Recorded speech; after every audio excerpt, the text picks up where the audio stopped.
एक शहरनुमा गांव में दो बेहद पक्के दोस्त रहा करते थे। इनमें से एक का नाम यादव और दूसरे का नाम गोपाल था। यादव बहुत आलसी और बातूनी लड़का था। दूसरी तरफ गोपाल भी अपने दोस्त के रंग में रंगता चला जा रहा था। गोपाल, तुम्हें मालूम है ना, हम अपने मोहल्ले में कितने मशहूर हैं। हर कोई हमारी दोस्ती की प्रशंसा करता है। ऊपर वाले ने चाहा तो हम मरते दम तक साथ रहेंगे। हाँ, क्यों नहीं, पर पिताजी हमेशा मुझे तुमसे मिलने के लिए रोकते हैं। वो कहते हैं तुम अच्छे लड़के नहीं, पर इन्हें क्या मालूम कि तुम जैसा दोस्त हर किसी को नहीं मिलता। काफी रात तक दोनों दोस्त बातें करते रहते हैं। फिर जब गोपाल अपने घर जाता है तो गोपाल का पिता गोपाल को गुस्से से कहने लगता है, बेटा, तुम इतनी रात तक उस लड़के के साथ आवारा मत फिरा करो। तुम्हारा वो दोस्त मुझे हरगिज पसंद नहीं, और इतनी रात तक आवारागर्दी करोगे तो वो राक्षस तुम्हें उठा ले जाएगा। हाँ बेटा, इसने आगे बहुत से लोगों को खत्म कर दिया है। वो रात के वक्त जंगल से बाहर आता है। मैं किसी राक्षस वाक्षस से नहीं डरता। फिर गोपाल अपने कमरे में चला जाता है। गोपाल की माँ, तुम ही कुछ समझाओ ना। अपने इस लाडले बेटे के दिमाग में कुछ तो डालो। जब देखो यादव के साथ ही घूमता रहता है। कोई नहीं जी, बच्चा है, एक दिन खुद ही समझ जाएगा। आपको मालूम है बच्चे इस उम्र में आवारागर्दी करते हैं। अगले दिन की रात फिर वही मामूल के मुताबिक रात देर तक गोपाल और यादव बाहर खड़े बातें कर रहे होते हैं। देखना गोपाल, मैं तुम्हारे लिए ऐसा काम करूंगा कि तुम्हारे पिता भी मेरी तारीफ करने पर मजबूर हो जाएंगे और हमारी दोस्ती पर गर्व करेंगे। मेरे दोस्त, मुझे तुम्हारी दोस्ती पर पूरा भरोसा है। बहुत शुक्रिया। अच्छा, मैं चलता हूँ, रात काफी हो चुकी है, वरना पिताजी का राक्षस मुझे उठा ले जाएगा। हाँ जरूर, तुम जाओ, मैं कुछ देर तक घर जाऊंगा। आज का मौसम बहुत खूबसूरत है, इसे थोड़ा एंजॉय तो कर लूं। हाँ ठीक है, फिर कल मिलते हैं। गोपाल थोड़ा ही आगे जाता है कि वही राक्षस आ जाता है। अरे ये तो वही राक्षस है और मेरी तरफ ही आ रहा है। यादव मेरे दोस्त, मुझे बचाओ। यादव जब उस तरफ देखता है तो उसकी आंखें फटी की फटी रह जाती हैं। अरे ये तो वही राक्षस है। अगर मैं गोपाल को छुड़वाने गया तो ये मेरी भी जान ले लेगा।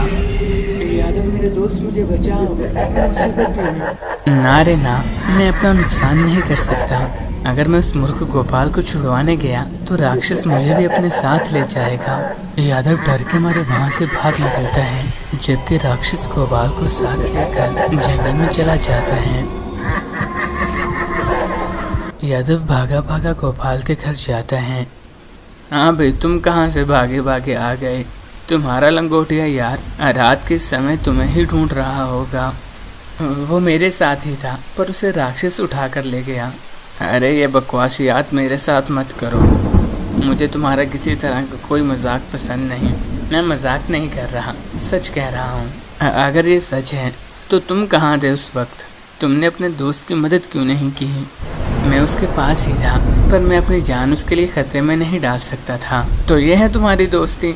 गोपाल मूर्ख हर वक्त तुम्हारे जैसे नालायक दोस्त की तारीफ करता है। तुमसे तो मुझे यही उम्मीद थी। जो मर्जी कहिए, मुझे फर्क नहीं पड़ता, मैं जा रहा हूँ। गोपाल की माँ, मैं कहता था ना, ये बंदा ठीक नहीं। बड़ा दोस्त बना फिरता है, जब दोस्ती की ज़रूरत पड़ी तो दुम दुबाकर भाग गया।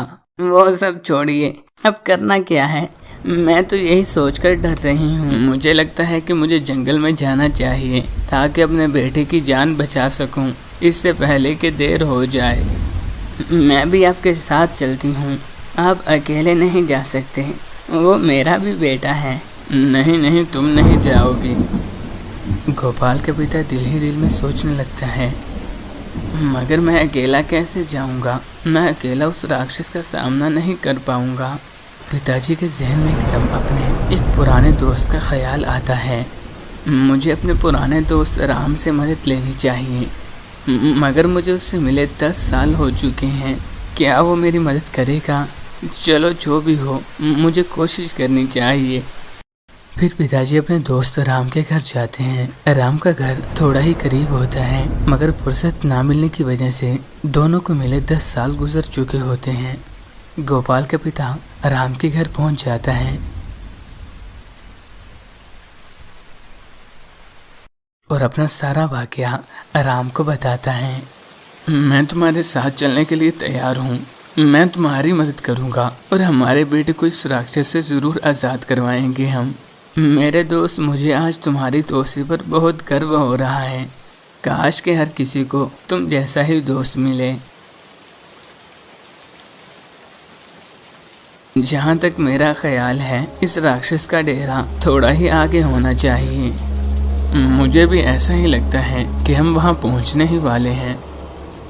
थोड़ा आगे जाते ही वो राक्षस नजर आ जाता है जिसने गोपाल को बंदी बनाया होता है। पिताजी, आप यादव साथ क्यों नहीं आया? आज मैं मुसीबत में हूँ तो आज यादव मेरी मदद के लिए क्यों नहीं आया?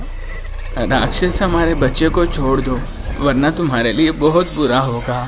हम सब मिलकर तुम्हारा मुकाबला करेंगे और तुम्हारा खात्मा कर देंगे। हाँ हाँ हाँ, तुम मेरा कुछ नहीं बिगाड़ सकते और इस लड़के को मैं अब भोजन बनाकर खाने लगा हूँ। लगता है तुम लोग भी मेरा खाना बनना चाहते हो। देखो महान राक्षस, तुम हमारे बेटे को कुछ ना कहो। तुम मुझे मारकर खा सकते हो, पर हमारे इस बेटे को छोड़ दो। हे मूर्ख बूढ़े, तू कहाँ बूढ़ा कंकाल और कहाँ ये ताज़ा खून वाला नौजवान? तुझे खाने से मुझे कुछ नहीं मिलेगा। गोपाल का पिता अंदर ही अंदर हैरान रहता है कि राम अपने दोस्त के बेटे की खातिर जान देने के लिए भी तैयार है। नहीं नहीं राक्षस, तुम मुझे खा सकते हो। मैं तो मोटा हूँ, शायद मुझे खाने से तुम्हें कुछ मिले, पर मेरे बेटे को छोड़ दो। नहीं नहीं, तुम मुझे खाओ। मैंने जवानी में बहुत फायदेमंद खुराक खाई है। तुम मुझे खाओगे तो तुम्हें फायदा होगा, तुम और भी मजबूत हो जाओगे। बस बंद करो अपनी ये नौटंकी। मेरा मन जिस चीज का करेगा मैं वही खाऊंगा। तुम मुझे रोक नहीं सकते। इतनी देर में सूरज निकलने लगता है और सूरज की रोशनी जंगल में पड़ने लगती है। अब मुझे जल्दी अपने गार में जाना होगा, वरना इस सूरज की रोशनी अगर मुझ पर पड़ी तो मैं जलकर राख हो जाऊंगा। एक तो ये बहुत समस्या है कि रात के समय में गार में नहीं रह सकता और दिन के समय में जंगल में। जब सूरज की रोशनी राक्षस पर पड़ती है तो वो एक कदम पीछे हट जाता है। राम अंदर ही अंदर सोचने लगता है, ये सूरज की रोशनी से हटा क्यों? आज तक दादी मुझे जो कहानियाँ सुनाया करती थीं, इनमें भी राक्षस सूरज की रोशनी से जल जाया करते थे। इसलिए तो वो रोशनी से सावधान रहते थे। रोशनी आहिस्ता आहिस्ता पीछे की तरफ जा रही है। ओ बेवकूफो, मैं अपने खाने को गार में ले जा रहा हूँ और तुम लोगों को वापस जाने का मौका देता हूँ। अगर तुम मेरे पीछे आए तो तुम्हारी मौत पक्की है। जाओ और जाकर 2 दिन की अपनी जिंदगी जियो। मुझे किसी तरह इसे पकड़ कर रखना है ताकि ये रोशनी से भाग ना सके। ये कहते ही राम इसकी तरफ भागता है और इसे जोर से पकड़ लेता है। अबे छोड़ मुझे, वरना मैं तुझे अभी खा जाऊंगा। मैं तो चाहता हूँ कि तू मुझे खा ले। इतने में सूरज की रोशनी मजीद पड़ने लगती है। ओ बुड्ढे, छोड़ वरना हम दोनों जल जाएंगे। क्या तुझे अपनी जिंदगी प्यारी नहीं? मुझे अपनी जिंदगी अपने दोस्त से ज्यादा प्यारी नहीं। इतने में वो रोशनी मुकम्मल तौर पर राम और राक्षस पर पड़ने लगती है और वो दोनों जलना शुरू हो जाते हैं। अरे मेरा दोस्त मेरे लिए इतनी कुर्बानी दे रहा है, मैं क्या करूँ कि इसे जलने से रोक सकूं? देखते ही देखते राम और राक्षस जलकर राख हो जाते हैं। राक्षस के नष्ट होते ही गोपाल भी आज़ाद हो जाता है। अरे दोस्त, आज तो तूने वो कर दिखाया जो शायद ही किसी का भी दोस्त ना करे। आज तूने दोस्ती की मिसाल कायम कर दी। काश कि मुझे ये पता होता तो मैं इस राक्षस को खुद पकड़ लेता। ये बात तूने मुझसे तो कही होती कि सूरज इस राक्षस की कमजोरी है।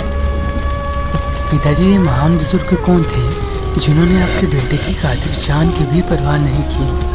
फिर गोपाल का पिता सारा वाकया बताता है कि कैसे इसका दोस्त यादव मुसीबत के वक्त दुम डुबाकर भाग गया और कैसे आराम जो कि 10 साल से मिला भी नहीं था, इसने अपनी दोस्ती की खातिर जान तक की परवाह नहीं की। पिताजी आप सही कह रहे थे कि यादव लड़का ठीक नहीं, अब से मैं इससे नहीं मिलूंगा। वो दोस्त ही क्या जो मुसीबत में काम ना आए।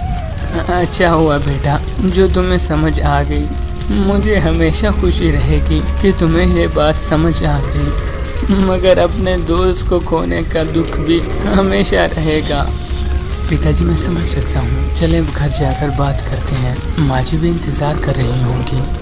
ये कहकर वो घर चले जाते हैं और उसके बाद गोपाल के पिता का दोस्त राम खुद को जलाकर और अपनी जान देकर दुनिया में दोस्ती की नई मिसाल कायम कर देता है, जिसे देखकर गोपाल भी दंग रह जाता है। तो बच्चों किसी ने सच ही कहा है कि दोस्त वो जो मुसीबत में काम आए।